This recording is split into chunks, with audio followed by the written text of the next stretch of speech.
سلام به همه دوستان و همراهان عزیز چنل نظم. امیدوارم ذهنتون از افکار بد و بیهوده خالی باشه و بدونید یکی از شجاعانه تصمیم ها رها کردنه.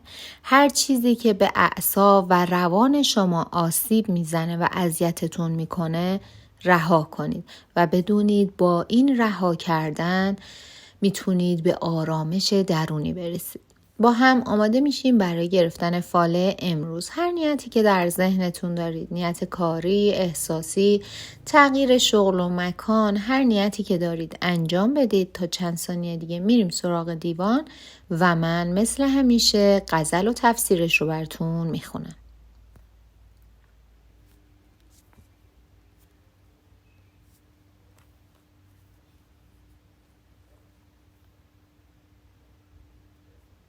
خب دوستان، اگر نیت هاتون رو انجام دادیم با هم ببینیم حافظ امروز چه توصیه‌ای برای ما دارن.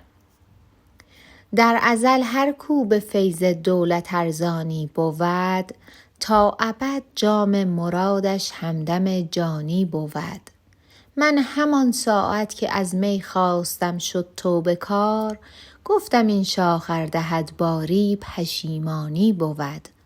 خود گرفتم کفکنم سجاده چون سوسن به دوش، همچو گل بر خرقه رنگ می مسلمانی بود.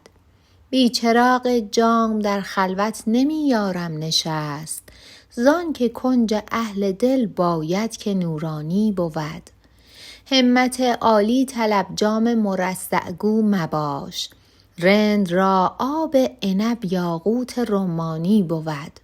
گرچه بی سامان نماید کار ما سهلش مبین، کاندر این کشور گدایی رشک سلطانی بود. نیکنامی خواهی ای دل با بدان صحبت مدار، خودپسندی جان من برهان نادانی بود. مجلس انس و بهار و بحث شعر اندر میان، نستدن جام می از جانان گرانجانی بود.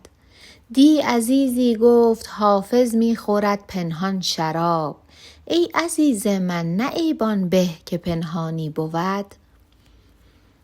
خب دوستان، باید بگم این غزل حافظ در یک دوره سخت که زمان حکومت امیر مبارزالدین بوده سروده شده و به حکم حکومت اون زمان حافظ از باده نوشی دست کشیده و توی این غزل به یک سری مفاهیم عرفانی هم اشاره شده. حافظ میگه به هر کسی در آغاز آفرینش فیض دولت عطا کردم و تا آخر عالم با جام مراد خودش همدم میشه و ایشون در توبه کردن از می پشیمونی میبینه. اما در تفسیر این غزل حافظ میگه شما قصد دارید یک تغییر اساسی در زندگیتون ایجاد بکنید و راه و روشتون رو تغییر بدید، به راهی به جز اون راه که سالها در پیش گرفته بودید برید.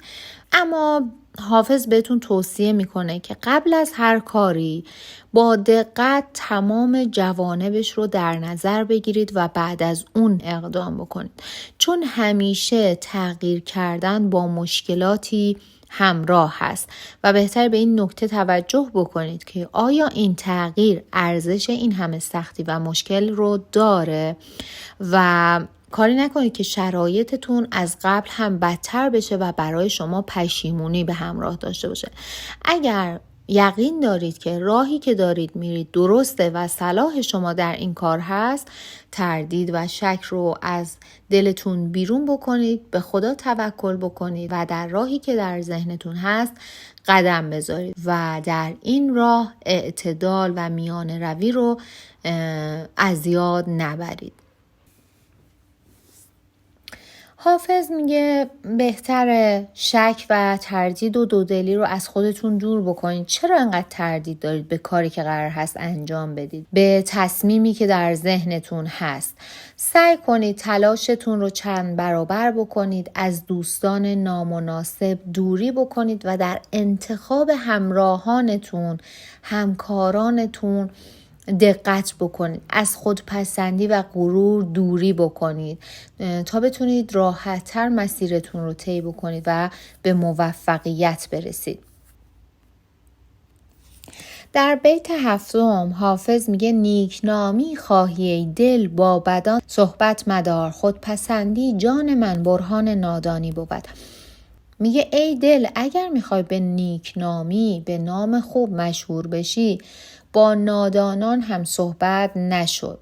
و در بیت آخر میگه دی عزیزی گفت حافظ میخورد پنهان شراب، ای عزیز من نه ایبان به که پنهانی بود. در این بیت میگه دیروز عزیزی گفت که حافظ شراب رو پنهانی میخوره و حافظ میگه ای عزیز پنهانی شراب خوردن من عیب نیست، چون از ریا، پررویی و دورو بودن بهتره. در مورد نیتی که دارید حافظ میگه قدم در راهی گذاشتید که به تلاش زیادی احتیاج داره و باید دقتتون رو هم افزایش بدید. همونطور که اول غزل گفته شد باید جوانب کاری که قرار هست انجام بدید رو در نظر بگیرید و سعی کنید در انتخاب دوستان و همراهانتون در این مسیر دقت بکنید، چون این افرادی هستن که میتونن شما رو به نتیجه مطلوب برسونن یا شما رو به راه خطا بکشونن. حافظ میگه قدری از حال و احوال خودتون غافل شدید و در واقع از خود واقعیتون دور شدید، از شخصیتی که داشتید، از هدفهایی که در سرتون بوده و از اون چیزی که در درونتون بوده دور شدید و یک سری کارهای انجام میدید که نه در شأنتون هست و نه هیچ وقت شما بهش فکر میکردید. بهتره کمی به خودتون بیاد و ببینید که خداوند نعمتهایی رو در اختیارتون داده تا شما بتونید یک زندگی خوب و سعادتمند رو برای خودتون بسازید. الان که در بهار زندگیتون هستید، الان که در دوران جوانی به سر میبرید، بهتره که از این امکانات استفاده بکنید، از نعمتهایی که در اختیار دارید استفاده بکنید. درسته که ممکنه بعضی از امکاناتتون ناکافی باشه، اما بدونید که شما توانایی این رو دارید که با همون امکانات کم برای سعادت خودتون تلاش بکنید و با گذر زمان بتونید بهره بیشتری از امکاناتتون ببرید و چیزهای بیشتری رو کسب بکنید. دوستان، حافظ میگه شما فردی کم شانس، وقت شناس، با سلیقه و محتاط و حساس هستید و این خصوصیات شما گاهی وقتها باعث میشه که اعتماد به نفس کافی در مورد خودتون و در مورد کارهایی که انجام میدید نداشته باشید. بهتره کمی روی اعتماد به نفستون کار بکنید، خیلی وسواس به خرج ندید. شما انقدر گاهی وقتا وسواستون زیاد میشه که یه کاری رو که میخواید انجام بدید چندین بار چک میکنید که نکنه خدای نکرده یک جایی یه سوتی داده باشم، یه اشتباهی انجام داده باشم و این برای من بد بشه. بهتره این وسواس رو از خودتون دور بکنید و اعتماد به نفستون رو افزایش بدید، چون این موارد، این نبود اعتماد به نفستون و این خودکمبینی شما گاهی وقتا باعث میشه که در تصمیم گیری هاتون قاطعیت نداشته باشید، در حالی که شما آدم باهوشی هستید، میدونید که موقعیت ها رو چطور باید در نظر بگیرید. اما این عدم قاطعیت شما در تصمیم گیری باعث میشه که خیلی مواقع اتفاقات رو برای شما به تأخیر بندازه و خواسته هاتون و موفقیتتون هم به تأخیر بیفته. دوستان، اگر نیت خرید و فروش دارید، حافظ میگه در معامله‌ای که پیش رو دارید زیان خواهید دید، چون در حال حاضر بازار وضع مناسبی نداره، اما بالاخره این وضعیت روشن میشه، تردیدها از بین میره، حقیقت برای شما آشکار میشه و میتونید یک معامله خوب داشته باشید. اما در حال حاضر خرید و فروش به نفع شما نیست و اگر معامله‌ای در پیش دارید باعث ضرر شما میشه و توصیه حافظ به شما اینه که فعلا در حال حاضر برای معامله‌ای که پیش رو دارید کمی دست نگه دارید. اگر نیت تغییر شغل یا تغییر مکان داشتید، باید بگم یک شغل جدید به شما پیشنهاد داده میشه و این شغل جدید برای شما منفعت داره، اتفاقات خوبی رو براتون رقم میزنه. در مورد تغییر مکان هم باید بگم که گشایش براتون انجام میشه و راه براتون باز هست. اگر هم برای بیمارتون نیت داشتید، باید بگم گره از کارشون باز میشه و به امید خدا رفته رفته بهبودی براشون حاصل میشه. و نکته‌ای که در آخر حافظ داره به شما توصیه میکنه اینه که برای موفق شدن و برای اینکه راحت‌تر بتونید هدفتون رو دنبال بکنید، بهتره کمی منظم باشید و حتما در مورد کارهاتون و هدفهاتون یک برنامه ریزی داشته باشید. برنامه ریزی بلند مدت داشته باشید که خواسته هاتون چی هست و توی چه مدت باید به اون هدفی که دارید برسید و اون برنامه بلند مدتتون رو به چند برنامه کوتاه تبدیل بکنید تا بتونید راحت‌تر اونها رو پیگیری بکنید و شما رو کمک بکنه برای رسیدن به هدفتون. وقتی برنامه‌های کوچیک داشته باشید و اون برنامه‌های کوچیک به سرانجام برسه، در واقع جمع این برنامه‌های کوچیک شما رو به موفقیت نزدیکتر میکنه و زمانی که به اون دفتر برنامه‌ریزیتون دقت میکنید، میبینید که کنار این برنامه‌های کوچیک تیک خورده و اونها انجام شده. همین برنامه‌های کوچیک که شاید خیلی ارزشمند هم نباشه، باعث ایجاد انگیزه در شما میشه که بهتر کارهاتون رو پیگیری بکنید و رفته رفته هم به آدم منظم تری تبدیل میشید، هم میبینید که توی مدت کوتاهی خب کارهای مفیدی رو هم انجام دادید.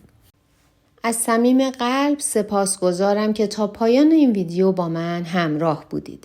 بودن شما، خوندن پیام هاتون و حضورتون در این مسیر برای من نه تنها دلگرم کننده است، بلکه یادآور اینه که هنوز هم میشه با واژه ها، با تأمل و با گفتگو نوری انداخت بر تاریکی های ذهن و دل. یادتون باشه هر بار که برای یادگیری، آرامش یا حتی یک لحظه مکث در میان روزمرگی هاتون وقت میذارید، در واقع دارید به خودتون احترام میذارید. این یعنی شما در مسیر رشد هستید و این بسیار ارزشمنده. اگر این ویدیو براتون مفید یا الهام بخش بود، حتما به ویدیوهای دیگه کانال هم یه نگاهی بندازید. شاید پاسخ سوالی که مدت‌ها در دلتون دارید در یکی از این ویدیوها پنهون شده باشه. با من همراه بمونید، چون این مسیر آگاهی و آرامشه و قرار هر بار عمیق‌تر این راه رو طی کنیم. تا دیدار بعدی، برکت، آگاهی و آرامش در وجودتون جاری باد.